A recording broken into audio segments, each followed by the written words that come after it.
Body odor executive order sa mga driver, pinabulaanan ng Land Transportation Franchising and Regulatory Board o LTFRB.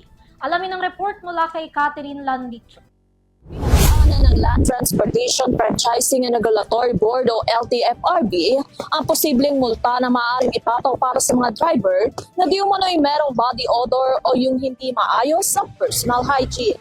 Ayon naman sa tagapagsalita ng LTFRB na si Atty. Ariel Ipon, walang umiiral na polisiya patungkol dito. Mariing itinanggi ng LTFRB ang kumakalat na maling balita na kakasuhan o pagmumultahin ng mga driver ng pampublikong sasakyan dahil sa body odor o hindi maayos na personal hygiene. Ayon kay Atty. Ariel Ipon, tagapagsalita ng LTFRB, walang umiiral na polisiya tungkol dito. Ngunit muling pinaalala ng Memorandum Circular 2011-004 na nagtatakda ng maayos na pananamit sa mga PUB driver, bawal ang pagchichinelas at kinakailangang nakasapatos at pantalon.